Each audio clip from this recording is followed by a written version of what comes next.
Hello and welcome to another episode of The Scramble. Thanks for joining us. I'm your host, Jason Hawley.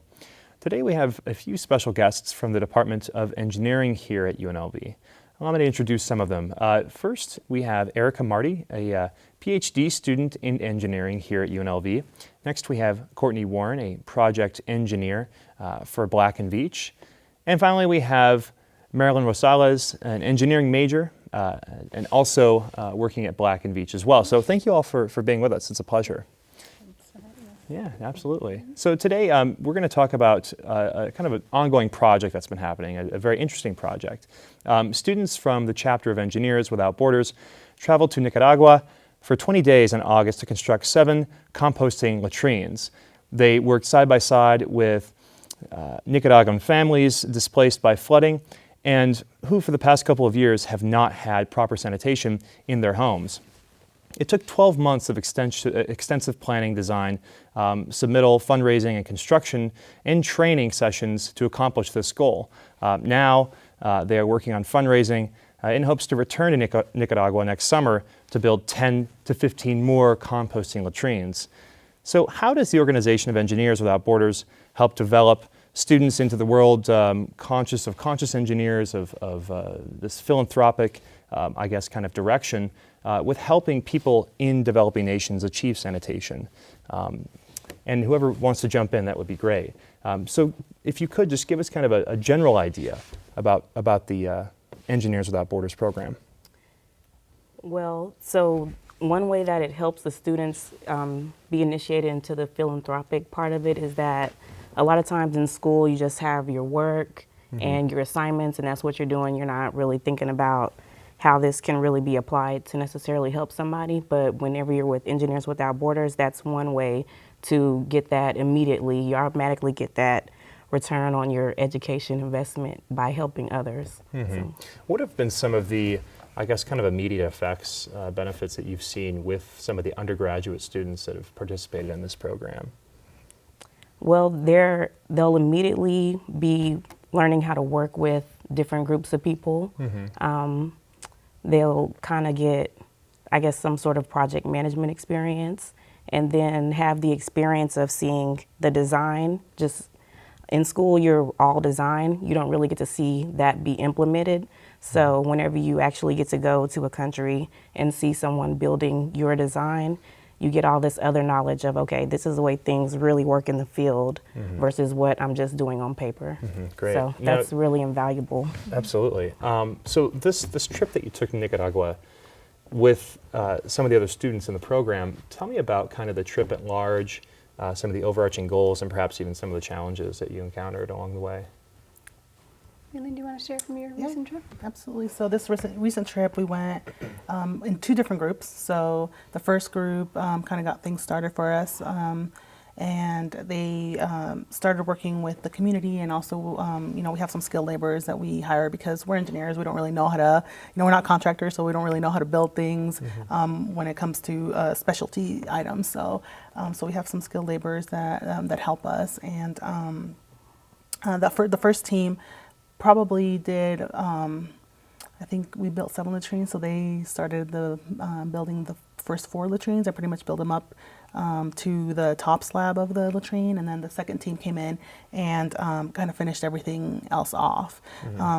As far as the help that we got from the community, they're always super involved with the work that we do. They help us throughout design, and they help us during the construction as well. It's part of we have kind of like a memorandum of understanding when we work with the community, and so that's part of kind of the deal that we do with the community that we work with.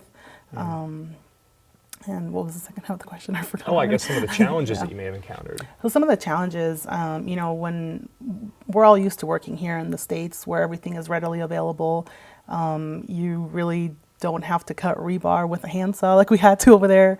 You have, the cement gets mixed at the plant. Well, yeah, here you get, your cement gets mixed at the plant, it gets delivered in a truck, and you're good to go. Over there, you're literally shoveling the cement together by hand, absolutely. Wow. And then you're using buckets to take it from where you mix your cement and concrete to wherever you're going to pour it. So it's a lot of very intensive manual labor, and and things just get constructed differently. So you have to be, open and make sure, you obviously have to make sure that the things that are being done are safe from a structural standpoint and that kind of stuff. But just like they learn things from us, we also learn things from them as far as how they do things differently from a construction standpoint. So.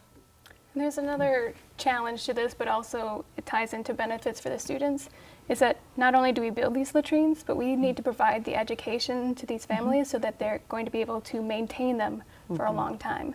So we put together an education program. Now, coming from a lot of engineers, we had to go a little bit outside our normal area to create something that people would learn, just basic sanitation, hygiene, and also how to take care of the latrine so that the compost that they're in the end, they'll be able to use it. Because if they throw in things like chemicals, junk, they're not going to get something that they can utilize. Absolutely. So the students also, they get to learn more than just engineering skills in this organization. They really reach out to other areas. Interesting. So what were some of the, when you're working with some of the families and you constructed these educational materials, what were some of the effects that you saw? Did the families take in this information readily and apply immediately? Was there some pushback among some that received these materials, or how did that really go? I don't know that there was any pushback. When we did our education plan, basically, we got the community together, and it was mandatory for the people that were getting latrines that go around. But a lot of the community members that weren't getting latrines, that are in line to get latrines later on, they actually showed up as well. They wanted to learn, they were excited, they wanted to be a part of it. Oh, yeah. Not only of the education plan, but they also helped during construction. People that weren't getting latrines were there helping us, and which was great. That shows us that they're really invested in and they're really excited about it too. And so there wasn't any pushback. I think it was just more of a learning process. So we did activities with the kids because we wanted to make sure that we involved everybody, not just the parents, but also the kids. And so we did like hand washing activities with them and showed them kind of how germs are getting transmitted between them, whatever. And with the glitter. With the glitter. Okay. So we did a little activity, and Courtney helped me so she can speak a little bit about it as well. But we did an activity with the kids where we started and we put glitter on their hands and asked them to kind of do the hand washing motion, and then they touch each other, and go down the line, and it's real easy to see how easy it is to transmit those germs. And so they're kind of wowed by that, like, oh, it's that easy. Right. Once you get to the end of the line, the person still has all this glitter on their hand. Right. So that was pretty. From that, they were kind of able to see how important it is to really follow the instructions that we're giving them. Interesting. And just to kind of put it in perspective, I mean, this community doesn't, up until I would say 6 months ago, they didn't have running water at their homes. Right. So washing your hands, as simple as it seems to us, because we do it without even thinking about it. And for us, we just go to the restroom, you turn on your faucet and water magically appears, and it's safe. You don't have to worry about it. Right. For them, that's a very new concept. So they, kind of trying to teach them not only the portion that we're trying to provide from sanitation, but also kind of piggybacking on the fact that now they do have potable water available to them, and kind of helping them understand that they go hand in hand, and just kind of trying to incorporate that into our overall education plan. Has there been any sort of involvement with some of the, and I'm not too aware as far as the situation with local policymakers in that community, but was there any involvement with any of the local policymakers there? If so, what was that? Yeah, absolutely. We met our very first trip, so just a little bit of the process. Before we actually go implement a project, you have to go to the community, you meet with the leaders and with the community members to make sure that the project that you're trying to implement at the end is actually what they want. Right. So that's our assessment trip, and we go and we meet with the community and then also community leaders. And in that meeting, the mayor was there, and the mayor was very much involved. We kind of explained the process, and it aligned very well with what they're trying to accomplish as a community at large, not just for what we're trying to do. So that helped us because the mayor was very involved. He actually assigned a person to our project, so we had a direct contact of a community leader that worked with us the whole entire time during design and then also during construction. He was there while we were doing construction, and after we finished, the vice mayor actually came out and he wanted to look at the latrines and just kind of learn a little bit more. They were actually at our education plan when we delivered that. They were there as well. So that's great. They're really involved, and I know of other projects that have had difficulties, exactly what you described, but we were pretty lucky we did it, and we had a lot of support from the local leadership in the community. Interesting. So if you could give me some idea about the process of choosing that specific location, how did you go about that? And aside from a familial tie, were there any other factors that contributed to that specific location and others that were considered? I'll let you take it if you want. I can. I think you probably know a bit more about it than I do, though. Okay. So I'm originally from Nicaragua, obviously, as you can find. So from the professional chapter standpoint, we actually had another project in Nicaragua prior to the students starting this project. So I had already been working there with the professional chapter, and so we had an NGO that we had worked with before. We had a very positive experience with them. So when the students wanted to have their own project, it just kind of made sense for it to be Nicaragua, because we already had those ties. There was already kind of the ball was already rolling on that end, so it just why reinvent the wheel kind of thing. So. Yeah, absolutely. I can add in, as far as the Engineers Without Borders program, you always go to a location where you're going to have those relationships in play. You're never just going to show up, say, we want to do this in your community because we think it will benefit you. It always comes from the other direction. The community first expresses the need and works with the national chapter, and then the local chapters, such as ours, try and fulfill that need together with the community. Fantastic. Now, if you can give me some idea about the type of environment that you're going into with Engineers Without Borders, if you can kind of describe for us, and the best way, I know that it might be difficult, but give us some idea about the impact that this program might have on a typical family in a developing nation, and what you foresee as kind of the future of the program as well, and impacting families in other developing nations. So what does it look like? What is a typical family experience before this? Typical family, so it will kind of help to know what they have now, which is a lot of times nothing at all, or if they do have something, it's a hole in the ground with old rusty corrugated metal around it, wrapped around a trash bag. Yeah. And that's what they're currently using. So that's really unsafe. It's unsafe to just be going in the woods. It's unsanitary. And so whenever you get to have an actual latrine, you're providing a safer place, a sanitary place for people to go. And that's gonna enrich your life. It's gonna provide you with better hygiene. So you're not, if you get sick in these places, you can't go to work, and they're missing out. They really do need every cent that they can get. Right. So it's a big deal if you can't go to work or you can't go to school. You're missing out on a lot there. So just having that latrine is going to help with that part. And another thing is, sometimes in the houses, while we were there, we were noticing that there were also buckets. So sometimes they were just going in their one-room house. It's open to the kitchen, it's open to the bedroom, so that's also really unsanitary. So the main benefit is providing a safe, sanitary place for you to use the restroom. Absolutely. And just the quality of life. I grew up in Nicaragua, so like I want them to answer it just from a different perspective, but just the quality of life that you provide these people with just that small little thing, just providing them a latrine, like Courtney said, a safe and a sanitary place to use as a restroom. It's just something that we completely take for granted because we've just always had here. Absolutely. Yes. And on this very show, we've talked about the situation in Sao Paulo, Brazil. I'm sure, I don't know, some people are aware, some aren't, but basically the reservoirs have been completely depleted. There's been a severe drought, and now their running water is limited to only a few hours per day.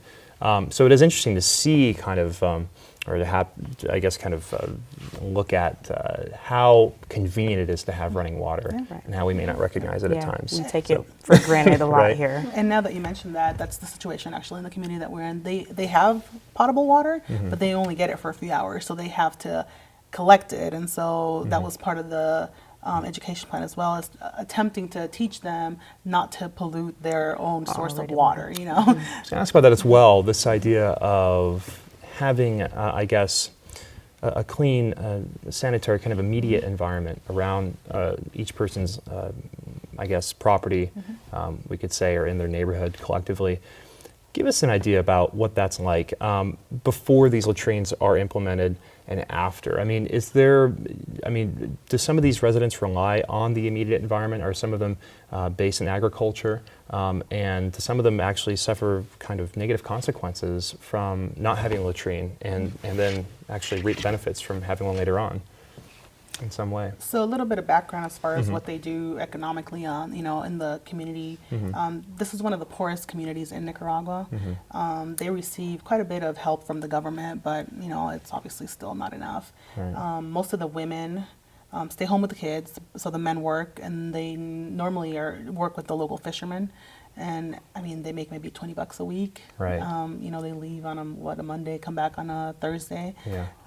So they grow their own crops to a certain extent, but they've been in a drought, so that doesn't really work when you're in a drought, Right. So it's an extremely poor area of the country.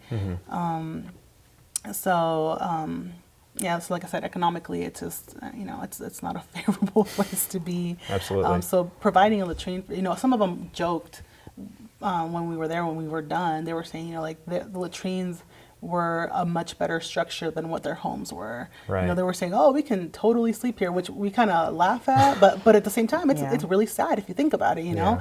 They think that their restroom is much safer than the home that they're in, Yeah. and their home is, like Courtney described, it's literally just 4 walls and a roof. Like there's no separation for rooms or a kitchen Right. it's literally 4 walls and a roof. So Absolutely.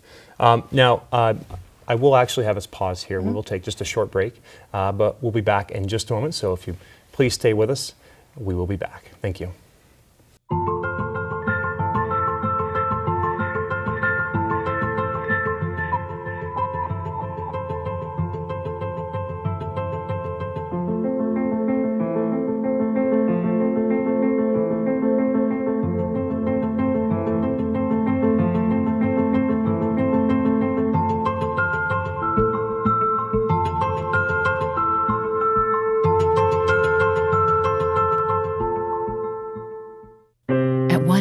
Is the color that your skin was meant to be no longer beautiful? Every year, millions of young women try to change the skin they were born with and say they die for darker skin. Sadly, some actually do.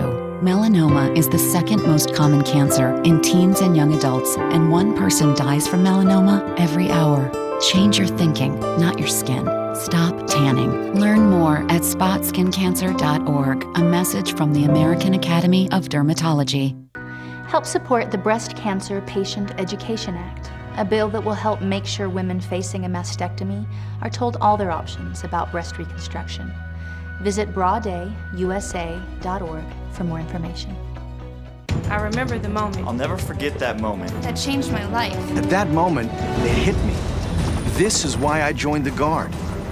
We're soldiers, always ready to protect our country. But we've also got communities.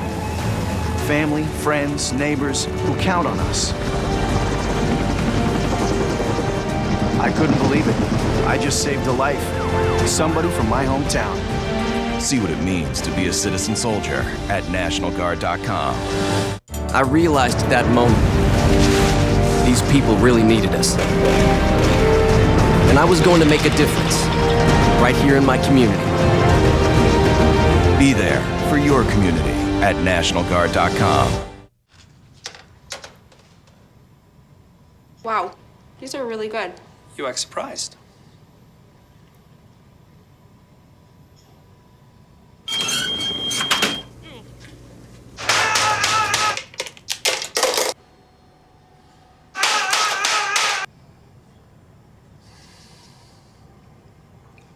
Practice makes perfect. You don't have to be perfect to be a perfect parent. There are thousands of teens in foster care who don't need perfection. They need you.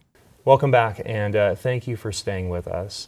I'm here with Engineers Without Borders, of course, and we're talking about the development of latrines in Nicaragua and this idea of, I guess, urbanization, cleanliness, and humanitarian aid, necessity for it among these various developing nations, Nicaragua in particular.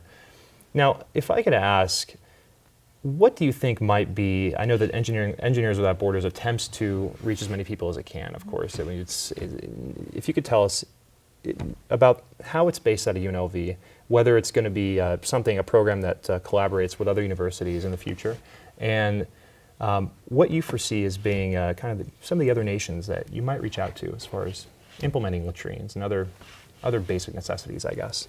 Okay, I can talk about the UNLV chapter. I'm a student in that, and I've been here since we started in 2010. It's just a very small chapter with 3 people, just enough to get it going.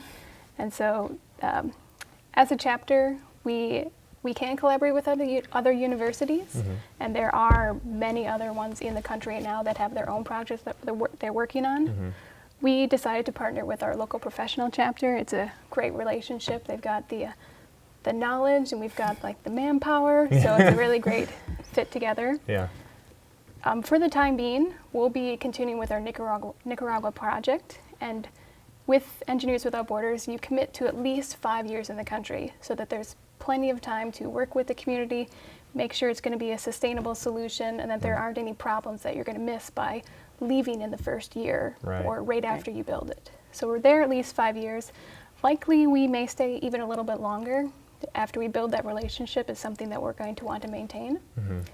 So far what we're looking at is after we construct the latrines, and our goal is to do 40 for all the families in the area that are currently without a latrine, we're looking at a water distribution project. So we talked about how they have some potable water, but it's not enough of a supply yet. And so we're looking at increasing that.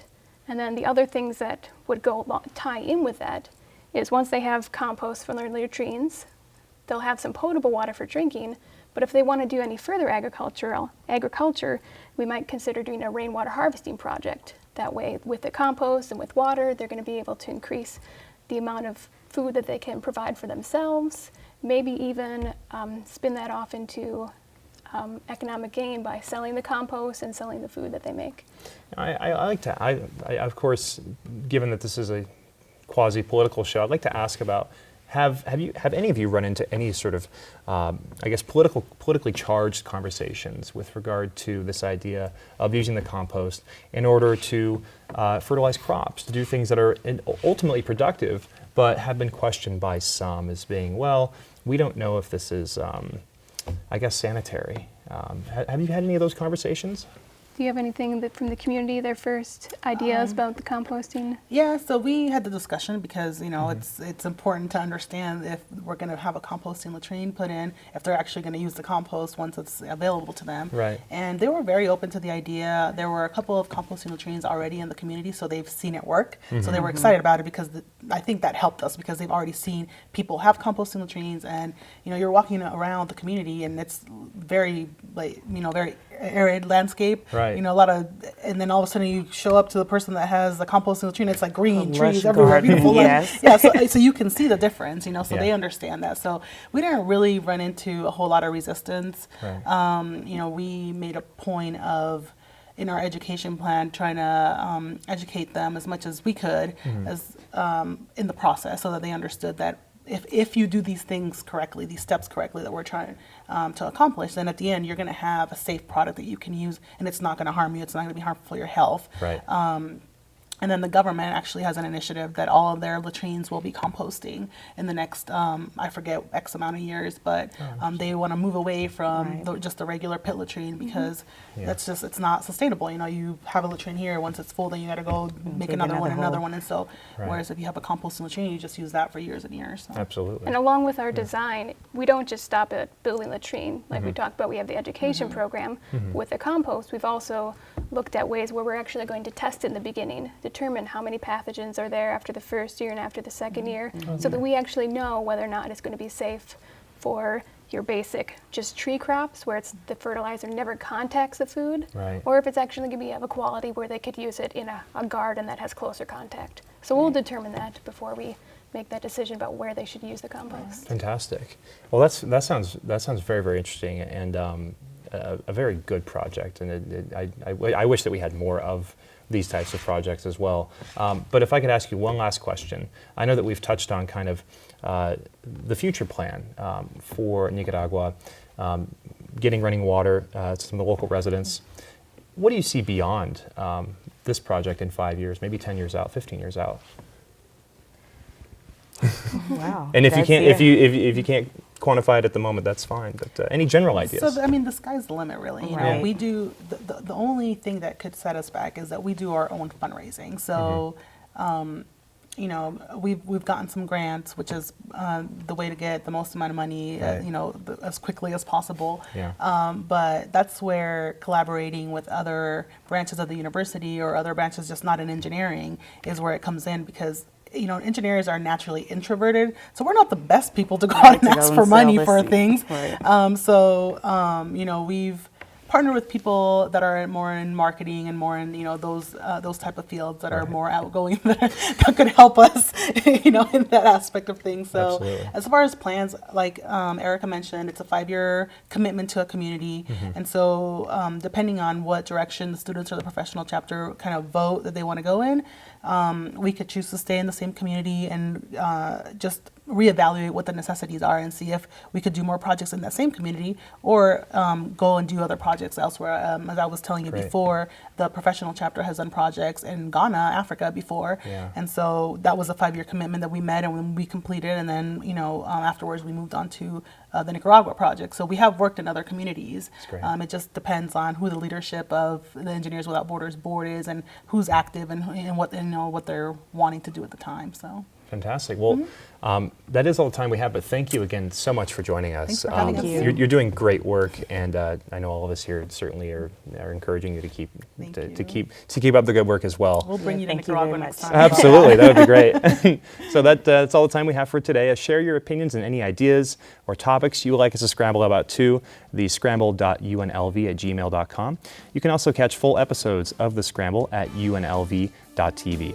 For all of us here at The Scramble, thanks for joining us, and we hope to see you next time.